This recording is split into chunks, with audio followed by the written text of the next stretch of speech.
Once, a student monk went to his master and said, "Master, I can't live in this temple anymore.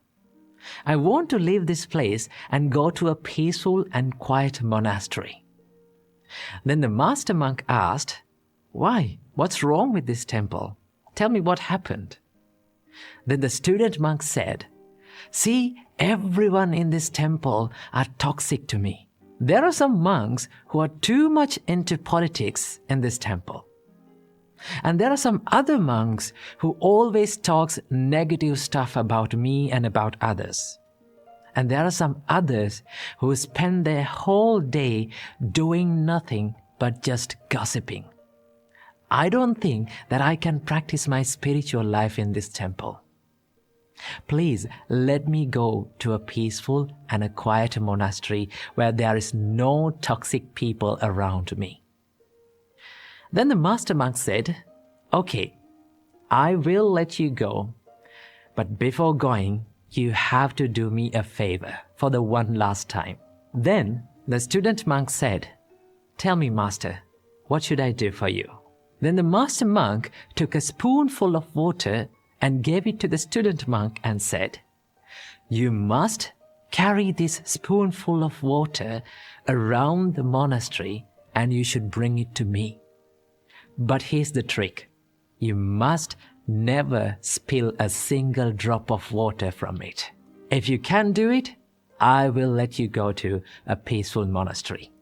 So thinking that the master will let him go to a peaceful monastery by completing this weird request, the student monk took the spoonful of water and carried it around the monastery, fully focused and without spilling a single drop from it. So after a few hours, the student monk came back to the master with a happy face and said, "Master, I did it. I carried this spoonful of water all around the monastery, even without spilling a drop from it. So now, let me go to a peaceful monastery." Then the master monk said, "Okay, my student, you are free to go. But before you go, just tell me one thing. While you were carrying the spoonful of water around the monastery, did you hear any of the monks talking about politics? Did you hear any of the monks gossiping about other people? Did you hear any of the monks talking negative stuff about you?" Then the student monk said, "Master, I was focused on the spoon and I didn't have any time to listen to all those noises." Then the master monk said, "See, my student, if you are fully focused on your goal and if you are fully focused on your purpose, you don't have time to listen to all those other negative noises around you. Remember, wherever you go in this world, you will meet negative people around you. But if you're fully focused on your goal and on your larger purpose, all the other negative people and all the other negative words that you hear are nothing but just noises." Ladies and gentlemen, it is all about what we focus in our life. The more we focus on other people's behaviors, other people's words, other people's lives, there will be many toxic people around us. But if we are focused on ourselves, our goals, our purpose, all those negative stuff will become nothing but just a noise. See, it is easy to criticize other people. It is easy to see the dark side and the negative side of people. But it takes a heart of bravery and kindness to see the bright side of people. We all have imperfections in our life. We all make mistakes. We all make bad choices. And all those faults, imperfections are the things that makes us who we are. So when you work with people or when you are on social media, you will come across with people that you don't like.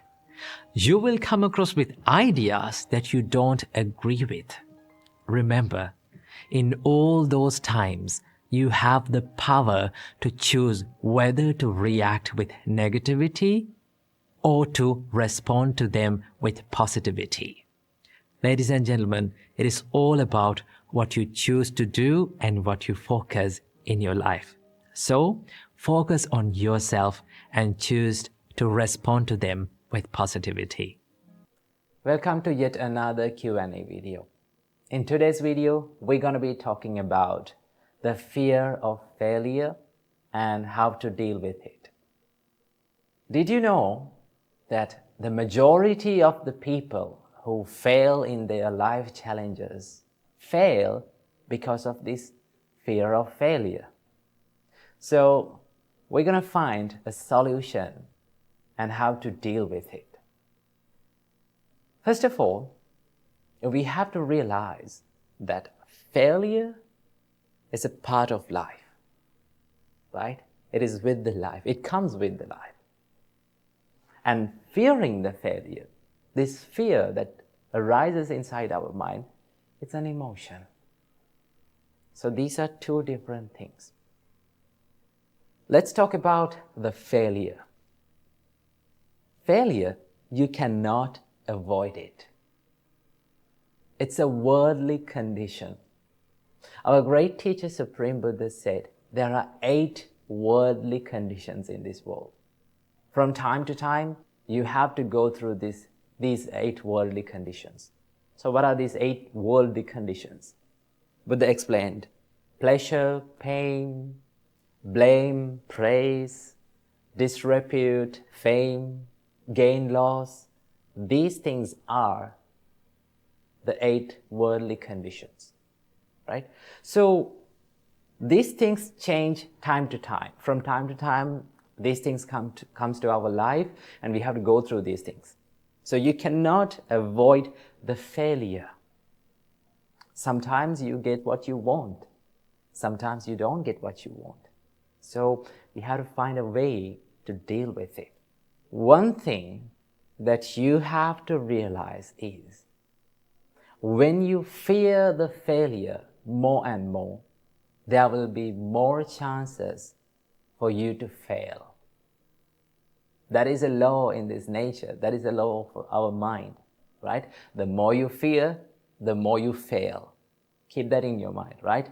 So that means when you fear too much, you're running out of your plans. You're not thinking about your plans, and you're just sticking to that emotion of fear, and you're not going to take the risks, and you're not going to take that next step. So fearing the failure, this fear is the thing that holds you back from the success. Realize it. So what we can do with this fear when it comes to our mind? Of course, we can use our fear to our success. How? So if you are afraid of failure, then you can be well prepared, right?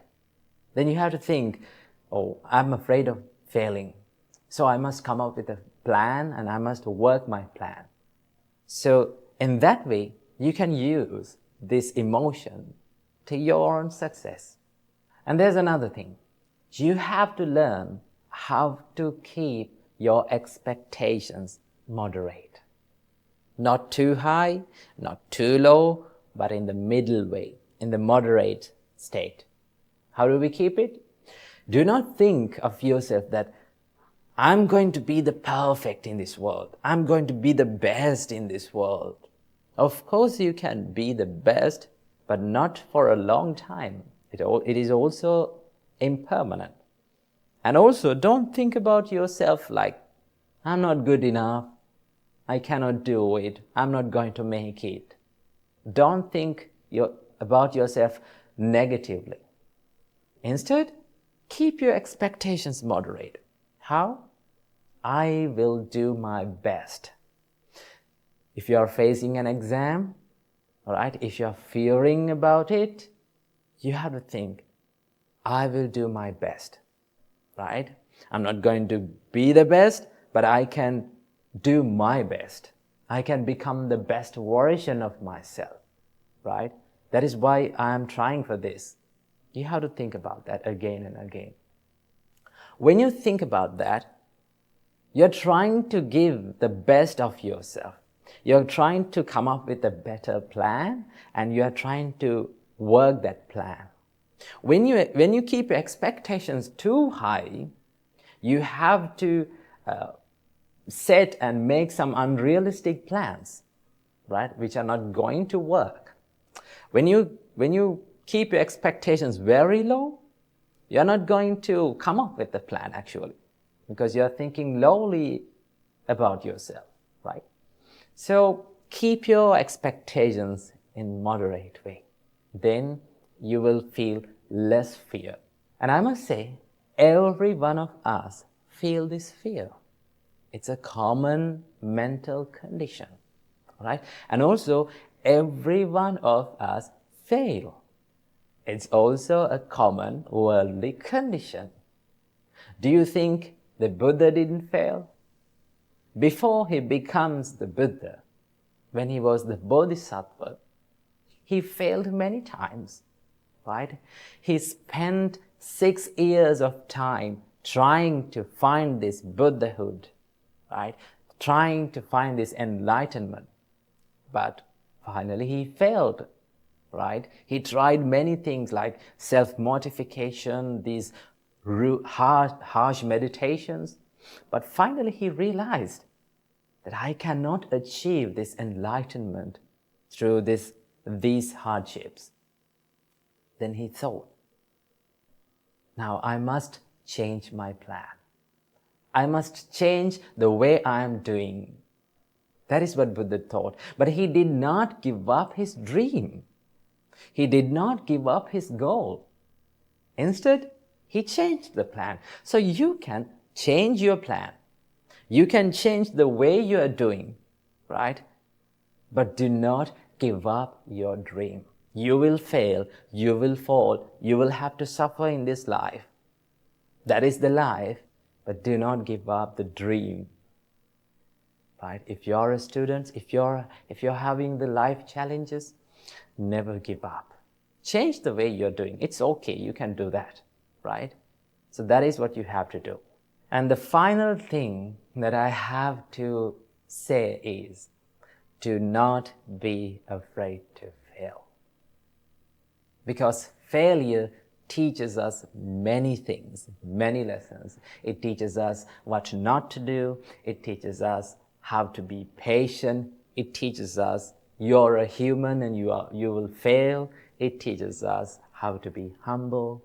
There are many lessons that we can learn from failure. But when you win all the time, if there is the victory all the time in your life, you will never learn many things. Instead, it will feed your ego. So, keep it in your mind. Do not be afraid to fail, but be afraid to not to try. So keep these things in your mind and practice and be happy in your life. Welcome everyone to another video.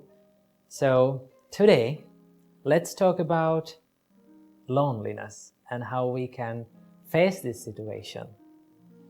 So in this video, I'm going to be talking about two things. And the first one is the loneliness, and the second one is the solitude, which is more reframed version of being alone. Okay, so first of all, let's talk about loneliness. When we are around people, when we are living with people, and when we are in relationships with people, normally we feel happy. We feel that we are content, right? And we feel this joyfulness within ourselves. But when they are not around us, or when they leave us, sometimes when we have to depart from them, normally we feel depressed, sad, or lonely, or we feel like no one cares about us.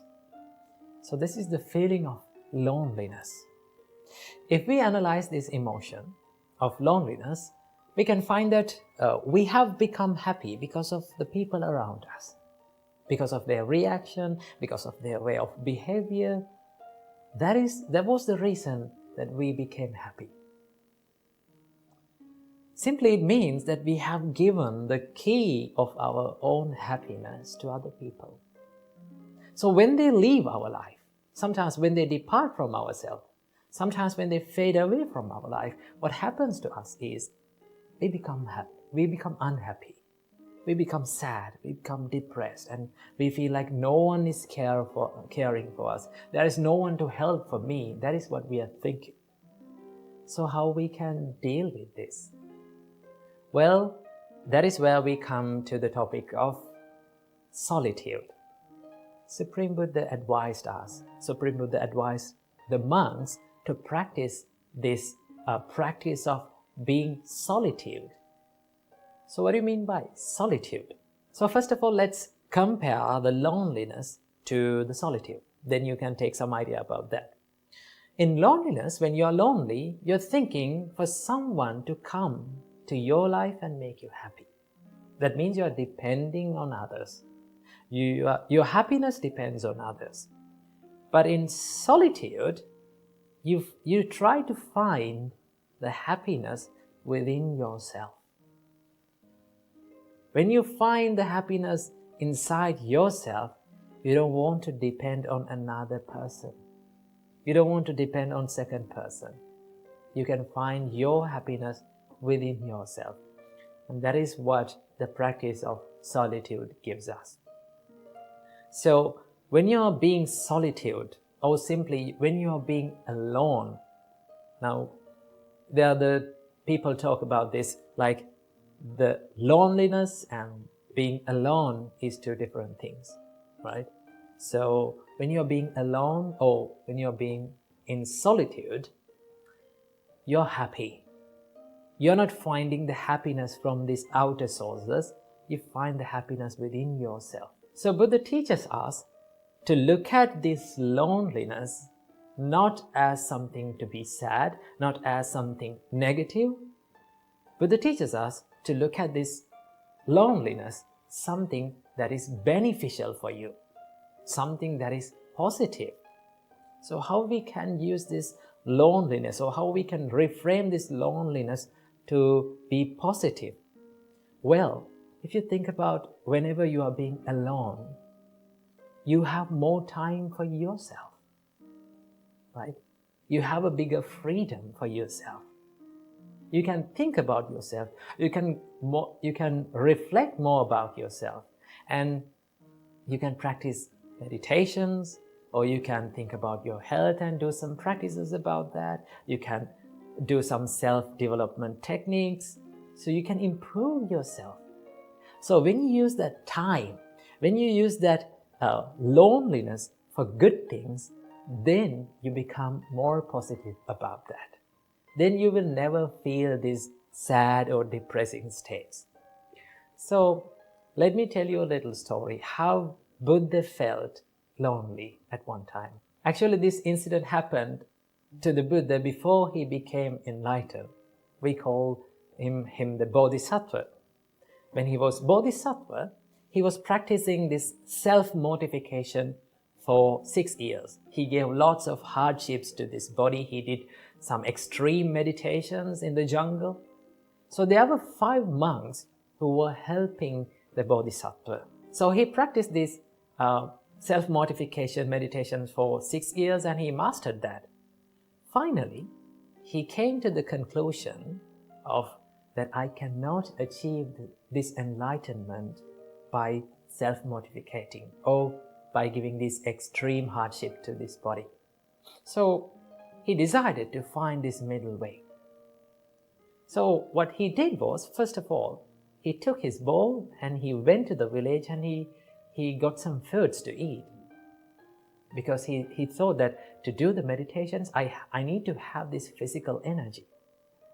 But those 5 monks who were helping to Bodhisattva, who were expecting the enlightenment from the Bodhisattva through this self-mortification, was so confused because they saw that the Bodhisattva is having these foods. Then those 5 monks thought, like, now he's not going to achieve this enlightenment. The enlightenment can only be achieved by this self-mortification. So they never believed on the Bodhisattva. So what they did was, they left the Bodhisattva. Now our Mahabodhisattva was all alone in the middle of the jungle. There was no one to help him. There was no one to care about him. No one knew about him. He was all alone. But he didn't think about that loneliness as something depressed or something negative. So he thought, now I have more time for myself. I can do my meditations freely. There was no one to think about me. So I must use this time for my self-development. That is what Mahabodhisattva thought. So that is the way that we also should think about this loneliness. If you are feeling lonely, if you are having some kind of a loneliness situations in your life, use that time, use that valuable time to create a better life for yourself, because you have more time. You can do meditations. You can stick into a daily routine of the self-development. You can do meditations. You can do workouts. You can walk for some time. And you can be with this nature, read a book, or learn something new, practice meditations, do exercises. These things can be done when you are all alone. So, rather than feeling depressed about the situations that you are in, why can't we become more happy about the time that we are spending alone, right? So practice this, okay? So if people comes to your life, let them come. If people walks away from your life, let them walk away. But you have to be by yourself. You have to think about yourself. That is what you have to think, and that is what you have to do in this valuable time. So I think you got some idea about the loneliness and being in the solitude. So practice the solitude and make your life more better. If there is one simple word that we all struggle to say, and that is no. N-O, no. Two simple letters, one simple word, but saying no can be the most hardest thing in life to do. Why we struggle to say no? The reason why we struggle to say no is because we have gotten used to say yes to many unimportant things in life. Okay? When we say yes to unimportant things in life, what happens to us? We miss the chance and we miss the time to say yes to the important things in life and to the things that really matters to us. Okay? And that is why we need to learn how to say no to unimportant things and how to say yes and how to be more focused on saying yes to the important things in life. Okay? So the reason why I'm doing this video is because a couple of days ago, I came across this word. When I was chanting, I came across this word in Karaniya Sutta. The Buddha says, Appakicho, do less. If you practice the Buddha's teachings, if you practice the spiritual path, or in any area of your life, you have to do less. Do not do more. Now, the society says the quite opposite thing to us. The society says that do more. The more you do, the more you achieve. Do many things as much as you can, then you will achieve. But turns out doing more will not help us to be more productive. Okay? To be more productive in what we are doing. To be more productive what really matters to in life. So that is why we have to master to say no to certain things in life. And really be focused on what really matters to us. So from this video, I'm going to be sharing with you 5 tips that will help you to say no to unimportant things in life and to say yes and to be more focused on what really matters to you. Before learning how to say no to unimportant things in life, we have to understand why we say yes to unimportant things in life. The reason why we say yes to unimportant things is because of fear most of the time. Sometimes it is because of the fear of missing out. Sometimes it is the fear of letting someone down. Sometimes it is the fear of the only one to say no. Okay? Sometimes it is the fear of making the wrong decision. So that is why we say yes to unimportant things in life. And sometimes we say yes not only to the people, but also for the things in life. Okay? For an example, let's say you're studying. While you're studying, you have the mobile phone beside you. Okay? All of a sudden, you see a notification pops up on your phone. Now, you know that you're studying and you know that you have to be really focused on that. Okay? But you pick up the phone and you check what it is. Sometimes it is not necessary for you, but you check it and you say yes to that distraction. Let's say sometimes you plan to learn or to meditate in an evening. All of a sudden, you get a call from your friend and say that they ask for you to come with them to go shopping, maybe go to a party or to go to a walk. Because of fear of putting that person down or letting that someone down or to say no, we say yes to them. Okay? So when you say yes to them, sometimes we miss the chance and we miss that valuable time to be focused, to be more focused on what really matters to us.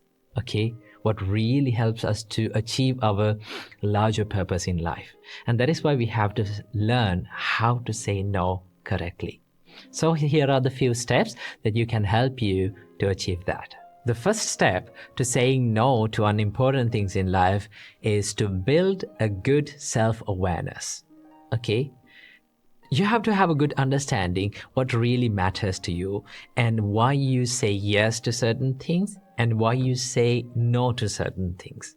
When you're aware of that, then you can easily say yes to important things in life and no to unimportant things in life. So before saying yes to something, just ask from yourself this question, why? Why am I saying yes to this? Okay? Before saying yes to something or to a person, just figure out why you say yes to that person or why you say yes to that thing. Okay? Before you say no to certain things, you have to figure out why you are saying no to certain things in life. For an example, let's say you need to check your mobile phone. Okay, your mind says to check your mobile phone. Before doing that, you have to ask from yourself, why? Why am I doing this? Why should I do this? When you ask from yourself that question, you become more aware of yourself. You become more aware of what you're doing. The Buddha says, before you do something or before you say something, just ask from yourself that is it helpful for me? Is this thing that I'm going to do is helpful for me or helpful for others? Is it good for me? Is it good for others? When you ask from yourself that question, and if you come to the answer that, yes, this is really worthy of saying yes. This is really worthy of saying, this is really important to me, then do it. But if you come across the answer that, no, this doesn't really matters to me, okay, it is not important to my life, then by all means, do not do it because it steals your time, the valuable time in your life. So the first step of saying no, learning how to say no to unimportant things in life is to build a good self-awareness. The second step of learning to say no to unimportant things in life is to build a good self-discipline. And now this is the most hardest part because it takes a lot of courage and grit to say no. And you need to be more disciplined to say no to unimportant things in life. Because sometimes the things that we say no, we have to say no to unimportant things in life may be the most enjoyable things in life. Okay? Let's say like we all like to enjoy in life, but sometimes those things that makes us enjoyable will not help us to be more productive. Okay, for an example, let's say you are going to study and you're planning to study, you're planning to meditate, but well, sometimes your friends ask you to come and join to a party. Okay, now you like to go to a party, but you know that the most important thing in your life is the learning process. That is what helps you to achieve more success. The most important thing in life is to build a good spiritual, a strong spiritual base in your life. So then it is very difficult to say no to those things because we fancy of in doing all those things. Okay, so that is where we need the self-discipline, to be disciplined and to say no. This is what really matters to me and I have to do it. Then you have to say no to those people politely. You can explain why you are saying no. Okay, I heard this one quote saying that learn to say no to people without explaining yourself. I would say learn to say no to people and explain why you're saying no to them. Then they can understand why you're saying no. Okay? So then they will respect your time and your values in your life. So that is why we have to learn to say no politely and correctly. The third step is to understand that your time is valuable. Time is the most valuable asset that we have in our hand. Okay? And our time on this earth is really limited. You don't have an infinite time on this earth. We have a finite time and we have to use that limited time very well. So I would suggest look at your time like you look at your money. Okay? So when you get money, you don't spend that money lavishly or to whichever the thing that you want. You don't put that money wherever you are. No, we become more serious and you become more serious about your money. Same like that. Think about your time as you think about your money. Okay? Because money can be earned again, but the time cannot be earned again. You cannot take back the time. It is limited. And that is why in this limited time, you have to do the best thing that you can do. Okay? Be more serious when it comes to time. Don't waste it. Okay? It is the most valuable asset that we have. If you value time, if you respect your time, then you can say no to unimportant things and then you can learn to say yes to what really matters in your life. Okay? So respect your time and also respect other people's time as well. And the next step is to ask this magic question. The magic question is it really necessary? Before you say something, before you do something, before you say yes to someone or something, ask, is it really necessary? Do I really have to do it? Okay? Sometimes because we say yes to unimportant things in life is because we don't know that we don't really need it. For an example, let's say you came back home after a tired day, okay? And you say yes to social media. And you scroll through and it steals maybe 1 or 2 hours of your valuable time. In that time, there is someone that is valuable that you can do. Maybe to talk with your kids, maybe talk with your parents, maybe talk with your children. Then you can be more engaging with them and do something valuable with them. Instead of hanging out in social media and wasting that valuable time, just we can do something valuable. Before doing that, we have to ask, is it really necessary? Do I really have to do it? Then you can decide what to say no and what to say yes. Okay? So keep that in your mind. And the final step is to figure out what is really important to you, what really matters to you. Now, the most of the time, the reason why we say yes to unimportant things in life is because we haven't figured out what really matters in life. Okay, what really matters to us. So that is why if you have a good understanding, what is the larger purpose of your life, what really matters to you, what is really valuable in your life, you can be more focused on that and say no to other things in life that really never helps you to achieve the larger purpose in your life. So I would suggest take a quiet time in your day to figure out what really matters to me today. What should I do, and what is the most important thing that I should do today to achieve the larger purpose of my life? In that way, you will have a good understanding what really matters in your life and the things that don't really matters in your life, and be more focused in doing those things. Sometimes it is more enjoyable doing unimportant things in life, but although it is enjoyable, although it is hard to say no to all those distractions, we have to say no to them, because those are the things that prevents us engaging and achieving the larger purpose in our life. So finally, these are the tips that you can practice to say no to unimportant things and to say no to distractions in your life and to be more focused on what really matters. So finally, saying no can be really hard. I know it is really hard, but in order to achieve a happy life and a calmer life and a more disciplined life, we have to say no, and we have to learn to say no to unimportant things in life. So practice these little tips and then you'll be happy in your life. Welcome to another video. In today's video, let's talk about relationships. And I'm going to be sharing with you 6 principles taught by the Buddha on having a healthy and happy relationship. Well, maintaining a healthy relationship, maintaining a happy relationship or long-lasting relationship is a bit challenging.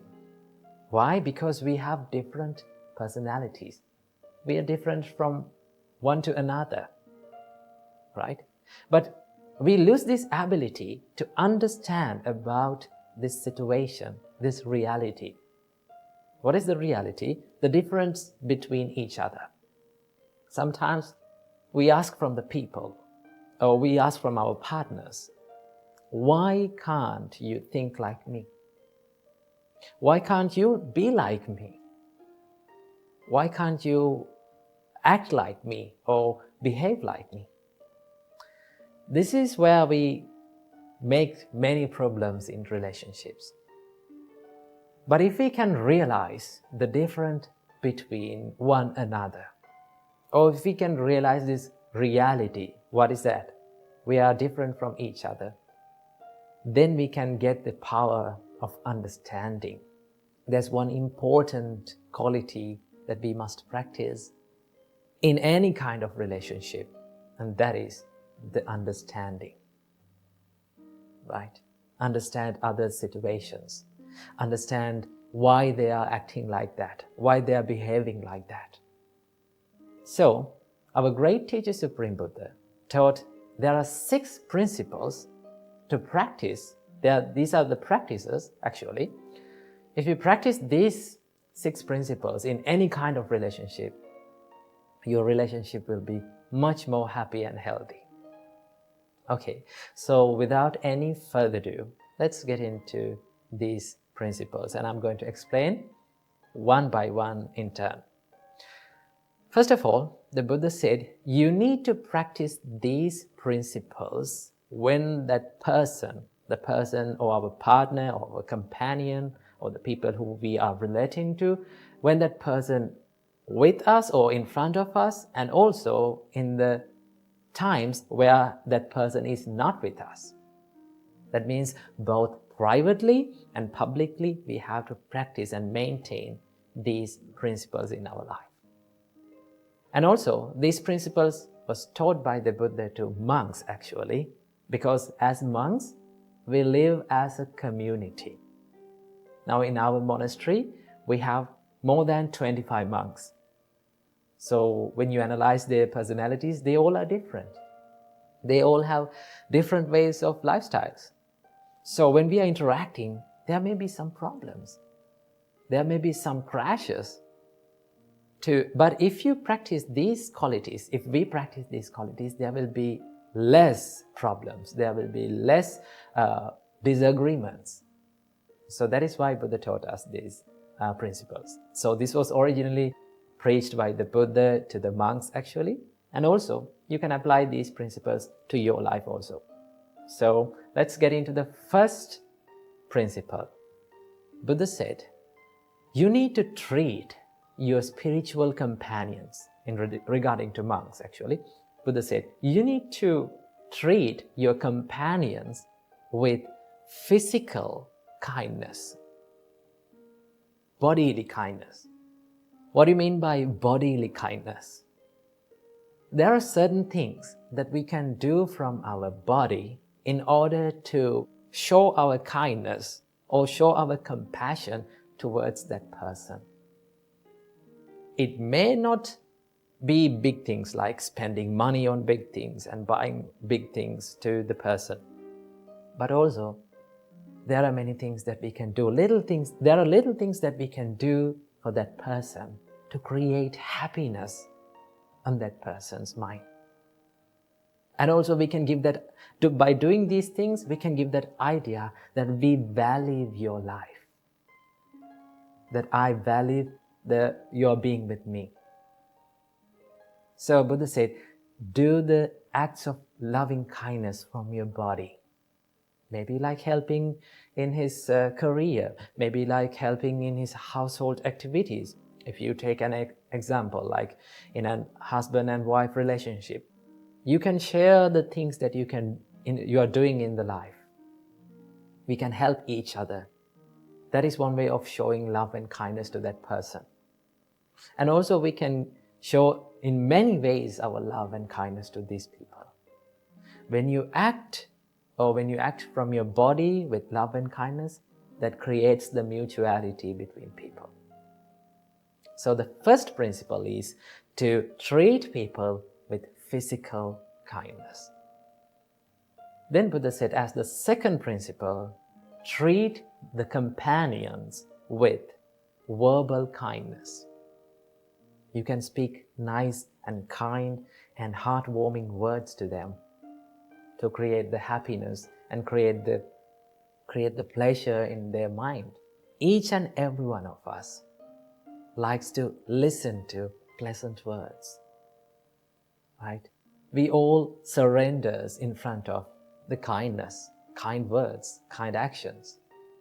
So the first and second thing is to treat them with physical kindness and also with verbal kindness.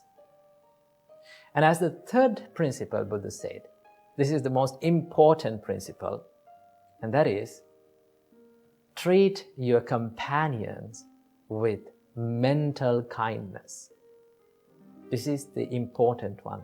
Why is that? Because if you generate these kind thoughts towards the people around you, in your mind, your thoughts become your actions. Then your actions will be more kind. Your thoughts become your words, then your words will become more kind. So as the third principle, Buddha taught us, treat your companion with mental kindness. Okay? So when you treat your companion with mental kindness, that means you are spreading this rays and this power of kindness towards them when that person is in front of us, and also in the times where he or she is not with us. We have to do it in the same way. That is the third one. And also as the fourth principle, Buddha said, you have to share without reservation. For the monks, Buddha said, if you get any kind of food or any something good to your life, you have to share that thing with your spiritual companions. Now we monks, when we get some food, we always try to share with our monks. So you can adopt that to your life.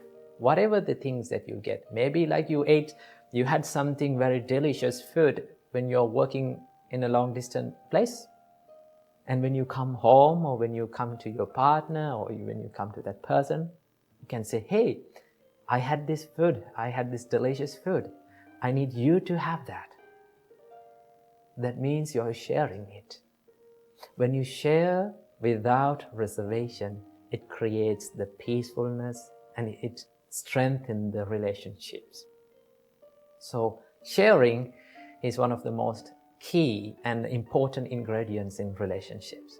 And as the fifth principle, Buddha said, you have to be virtuous. What do you mean by virtuous? Now, in Buddhism, as normal people, in Buddhism, we practice 5 precepts. Buddhist people practice 5 precepts: abstaining from killing beings, abstaining from stealing, abstaining from sexual misconduct, abstaining from telling lies, and abstaining from taking intoxicating drinks and drugs or alcohols. So these are the 5 precepts that lay people practice in Buddhism. So when you become more moral or virtuous, it creates the trust in people. Now there's in relationships, in normal relationships, in people, this third precept is very important. In third precept, it simply says, you are not cheating your partner. That means it creates the trust and loyalty between the partner and in the relationship. In any kind of relationship, trust is the foundation. Without trust, there is no use of a relationship. So when you become more virtuous, you will create the trust and loyalty in the relationship. And as the sixth and the final principle, Buddha taught us, you have to have a common view in any kind of relationship. That means, if you can, in a relationship, if both the people, or if everyone work for one dream, work to achieve one goal, that creates the peace in this relationship. Now, as monks, Buddha said you have to have one dream or one goal in your life. There's only one purpose of becoming a monk, and that is to end the sufferings of this long cycle of rebirth and to be enlightened. When all the monks get together and work for that dream, then that will be so much easy to live with them, right? When someone is deviating from that path, that creates the problem, right? So in relationships also, if every one of us can work for one dream or to achieve one goal, then that will be more easy and more happy. So these are the 6 principles that we must practice in any kind of relationship. You can apply these principles to any kind of relationships, whether it is husband and wife, maybe like girlfriend and boyfriend, whether it is like parents and children, whatever the relationship is, you can apply these principles and make it more healthy and happy. So practice these principles, add them to your life, and make your life a better one. So I'm going to end this video with a nice quote that I've read. It says, all relationships go through bad times, but the real relationships get through bad times. So practice the principles and make your life a better one. In today's video, let's talk about how to control our negative emotions and how to control our mind. Well, the nature of our mind is it always likes to wander in negative emotions and negative thoughts. Negative thoughts like anger, desire or lust, or then jealousy, maybe resentment. These are the negative thoughts that our mind likes to wander in. So how can we control it? Well, our great teacher Supreme Buddha introduced us a gradual training where you can practice this controlling of negative emotions or negative thoughts in your mind. So without any further ado, I'm going to introduce them to you. So first and foremost, before getting into these steps, there is one thing that you have to practice, and there is one thing that you have to master, and that is awareness. If you are not aware of what you're thinking, if you are not mindful about what you're thinking, then you cannot control it. So you have to totally understand and you have to totally be aware of what you're thinking. Okay? So whenever you become aware of what you're thinking, then you will have that power to control it. So here comes the first step. Buddha says, whenever you become aware of your mind is wandering in negative thoughts like anger or lustful thoughts or resentment or jealousy, the first thing is to shift your thought pattern to something wholesome. There are some wholesome thoughts in your mind which makes you peaceful. Maybe like thinking of something that you have done in the past, like maybe you helped someone. Whenever you think that thought, your mind becomes happy and peaceful. So what you're going to do is, whenever you become aware of your negative thoughts, we're going to shift our thought pattern to something that is wholesome, something that makes us peaceful. So that is the first thing that Buddha says. Shift your thoughts to wholesome thoughts. If that first step did not work out, then what you have to do, go for the next step. What is that? Buddha says, think about the disadvantages of thinking negative emotions, right? If you are constantly having angry thoughts, then you have to think, these thoughts are hurting myself and others. If I take actions according to these thoughts, it will hurt myself and the others. Remember, it may be a little thought of anger, but if it grow up, what will happen? It will be destructive. So what do you have to do? Think about the drawbacks or disadvantages of thinking these negative thoughts. Then, whenever you see these disadvantages, your mind will tend to stay away from these negative thoughts. Most of the time, we are not aware of these disadvantages. Okay? So what do you have to do? Think. If I keep on thinking these negative thoughts, it is not going to help me. It will disrupt my peacefulness. Right? That is the second step. Then as the third step, Buddha says, pay no mind, pay no attention. If the second step did not work out, go for the third step, to not to pay any attention to that thought. Right? See, whenever we give so much attention to something, maybe a thought, it grows again and again, it grows more, right? For an example, if you became angry with someone and if you keep thinking about him again and again and becoming angry, that anger will grow more and more. So what do you have to do? We have to let the thought be a thought without paying much attention, right? When you just stay away from giving attention, then it will fade away from your mind. It's something like this. Have you seen little babies, when they fall down, they start to cry, right? If the parent or the mother or father see that it is not a big deal of falling, if mother or father did not give any attention to that baby, what does he do? He just don't care about that. He will stop crying. Same thing goes with our mind. If we did not pay any attention to that thought, right? If we did not care about that thought and just let it go and let it pass away from our mind, then it will fade away. That is one way of doing that. If the third step did not work for you, then the Buddha says, go for the fourth step, to relax your thought process, right? Now remember, when you think negative thoughts, your mind becomes so much busy, so much rough and distracted.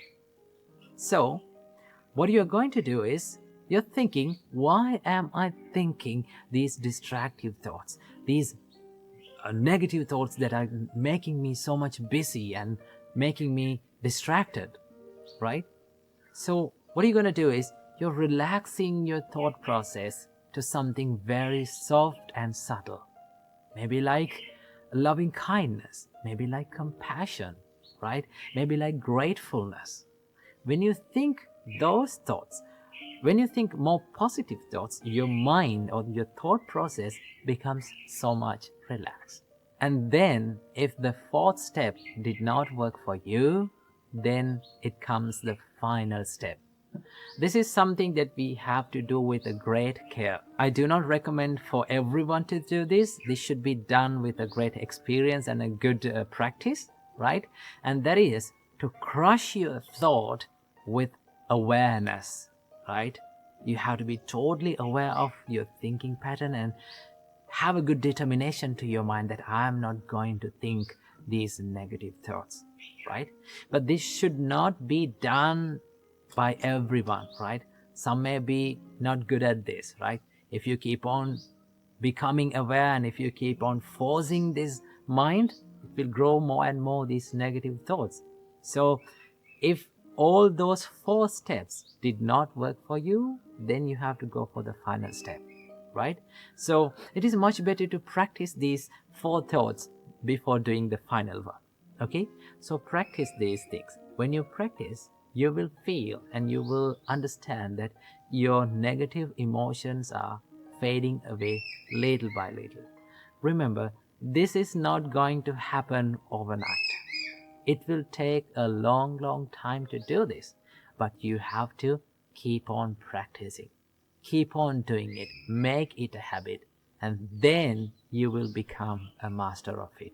So practice this practice and make your mind a place where free from negative thoughts. Namo Buddhaya.